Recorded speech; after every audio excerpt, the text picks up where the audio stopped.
Tales of Quasha, Book 1, Hunted, Chapter 8, The Answers That Lead to More Questions. Sparks and Leo walked into the neat and tidy office. It was small, but filled with bookshelves, each shelf lined with books in a neat row. A small desk in front of them, and there, sat behind the desk, was an old man, with grey hair combed back into a ponytail, with a grey beard that was nicely kept. He wore a brown suit with a nice light teal tie, and a pair of white-rimmed glasses sat on the bridge of his nose. "Leo and Sparks, welcome to the facility," Dr. Crow cheered. Leo and Sparks stood there, both analysing him. "Seems like you know more about us than we know about you," Leo sneered. Dr. Crow gestured the brothers to sit opposite him. Both the boys gave each other a quick glance before sitting down. "I understand you may have many questions. As we play for the same team, I only wish to make peace between us, so please, ask away," Dr. Crow stated. "Why are you experimenting on lost creatures?" Sparks asked quickly. "There it is. I knew you boys would question our methods. Yes, we are taking the corpses of the lost creatures and learning how they work, how they think, how they tick. Then imagine my shock when I learned that humans of powers exist, and skills, and they have the same genetic makeup as the lost creatures, just in a positive structure. Seems like the universe has handed us a chance to fight back on the lost dimension, has it not?" Dr. Crow said, his voice calm and soothing. "You executed one of your test subjects. Want to explain that?" Leo asked with a hiss. "They were dangerous, and if left alive, they would have gone on a killing spree. And they, of course, would have died anyway. Our contact just made sure we didn't have any casualties," Dr. Crow explained. "So what happened when you figure out how everything ticks?" Sparks asked. "We equipped the human race with the ability to fend off the lost dimension, maybe even eradicate it from existence," Dr. Crow said. Fukaku let out a deep growl. If there wasn't a whole laboratory surrounding them, Fukaku would have leapt out and strangled the old man. "Easy," Sparks said in his mind. "Is that all, gentlemen?" Dr. Crow asked with a smile. "You said you're on the same side as us. What did you mean by that?" Leo asked him. "Well, it's all thanks to you that we have most of our corpses to experiment on. We are forever in your debt for that. And please, continue your hero work. Let us know when and where, and we'll happily clean up. We also know that having a wandering monster laying around will cause a stir with the news, the police forces. So, it's a win-win for all of us, don't you think?" Dr. Crow stated. He pulled open a drawer and pulled out a contact card and handed it to Leo. Leo took it and shoved it in his pocket. "It's about time I make sure everything is running smoothly. We don't need another runaway now, do we?" Dr. Crow said with a small smile. His smile came across as genuine, but was hooked with malice. There's more than meets the eye to this Dr. Crow. He calls his experiments test subjects, but no one also runs away in the fashion that Huntress described. "I want to know more about the kid who was killed, and why this assassin dude's going after Stealthcon's little friend," Sparks replied. "Agreed. So what's the plan here?" Leo asked as he took a turn into the city. "That part I'm working on," Sparks replied. Sparks stood in the kitchen. The whole team stood around him. "These guys are coordinated, funded, and know a lot about the Lost Dimension. And us, apparently," Sparks said.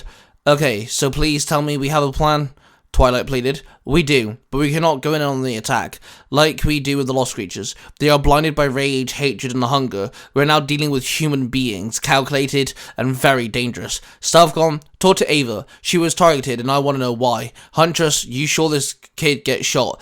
Find out what you can. They have a very well-trained sniper, and we don't need someone like that taking shots at us. Rose, I need to know if this place has anything, and I mean anything, to do with magic. Twilight, I want eyes on the facility. Make it happen. Desmond, tell your pat friends to stay at camp for a little while. They took a heart, and that is a real thing that I'm unsure of as of why they did it." Sparks ordered. Everyone nodded in agreement and went off to do their tasks. Ava stood in an abandoned vehicle lot. An empty can sat on the hood of a broken down car. She stared at the tin and her eyes flared red. A thin steam-like red beam escaped her eyes and hit the can. The can started to glow with intense heat, and then the tin popped and launched off the car. Ava's eyes dimmed as Stealthcon appeared in a blind next to her. "Hey," Stealthcon said, catching his breath. "Did you just run around everywhere looking for me?" Ava said with a grin. "You were not answering your phone, so," Stealthcon said with a small nod. "Well, that's kind of cute. What's up?" Ava asked. She leaned against the car and crossed her arms. My big bro, well, he's kind of my boss, but he's also my best friend. He was kind of curious, more like sort of wondering, Stealthcon muttered. Spit it out, Quickstep, come on, Ava snapped.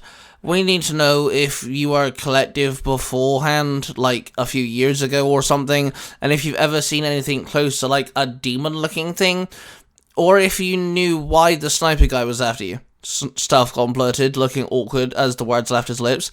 Collective, yes, had power since I was 6, never seen a demon-looking thing, and the sniper dude works for that Dr. Crow guy, I assume. Ava replied. Her response was calm and collected, allowing Stealthcon to breathe easy. She knew about the facility? Stealthcon asked, concerned. Yep, Dr. Crow approached me a few weeks back. I needed a place to crash. I'd been kicked out of my folks' place. He offered me food and shelter. He was nice, kind of like a grandfather way. He took my blood, ran some tests, tried to push me in ways I'd never realised. That's where I learned I could heat things up as well as freeze them. Eventually I got fed up and never really did well with following orders or hanging out with people, so I walked out of there. Crow said I would eventually regret that. Ava explained. A sad expression dawned upon her face. Stealthcon let a sigh. He realised the reason Dr. Crow did not try to eliminate Ava beforehand was because Ava was borderline and nobody. She had no friends, no real family, no one who cared about her. Dr. Crow saw her as a waste of life. Stealthcon placed his hand on his friend's shoulder. Look, you said we could hang out, right? I'm just saying I'm here whenever you need me. I think I have proven I can get here pretty quick, Stealthcon said with a smile. It was small and sheepish. Thanks, Quickstep. It wouldn't be so bad having a friend I can rely on. Does my info help at all? Ava asked, returning the smile. Actually, yeah, I think so. Stealthcon nodded. This time, his smile was wide and cheerful. Huntress walked around the forest where she had been a couple mornings beforehand. The echoing sound of the gunshot still hung in the air, like a memory that cast its own shadow. She knelt down where the boy died. The mud still had the faint tinge of blood to it. She let out a sigh and stopped herself from crying once again. As she stood, something caught her eye. Footsteps. Small footsteps. She followed them as she silently gave thanks that they were still there, easily traced as well.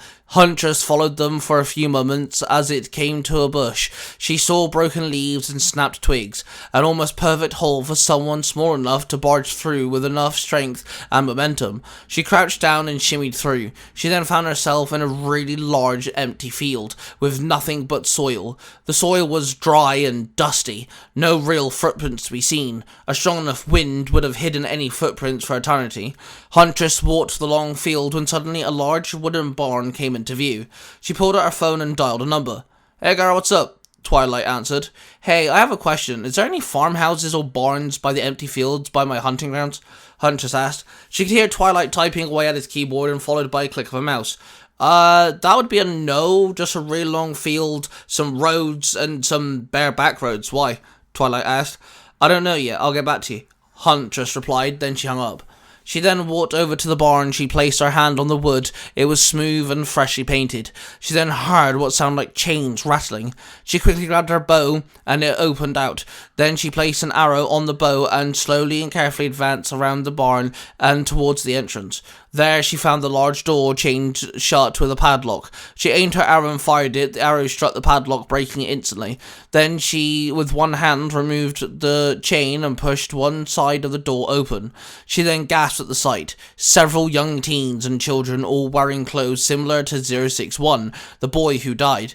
They were all chained to the wall or wooden beams. She quickly scanned the area for the doorway, and she saw no guard. She counted 9 children. She saw no source of food or water. The prisoners all cowered their eyes from the bright sunlight. The instant urge to save them, to free them and take them somewhere safe was overwhelming, but she knew by herself in broad daylight that task was hard and heavy one to execute alone. She closed the door and ran back home. Everyone gathered around the table. Huntress explained what she found and how she believes it links to 061. Stealthcon relayed what Ava had told him. Rose confirmed that there was no magic being used at the facility, and Twilight stated there were now 3 drones watching the facility at all times. They were being charged by solar panels that were built into the drones. He would have 24-hour surveillance on the laboratory building. Sparks thanked everyone for doing their part in helping with the current problem. Sparks agreed that saving the prisoners from the barn would have to be their next priority. Dr. Crow presented themselves as working on the same side, but Sparks and Leo and the rest of the group did not agree with holding young ones hostages, young ones who more than likely had been tested on and experimented on. Suddenly, Sparks' phone started ringing. Sparks answered and the sheriff spoke. "Sparks, we have a problem downtown. 2 of my police officers are pinned down," the sheriff pleaded. Sparks hung up the phone. "Alright, group, it's go time," Sparks said with a harsh tone. Then everyone moved out to hunt down another lost creature.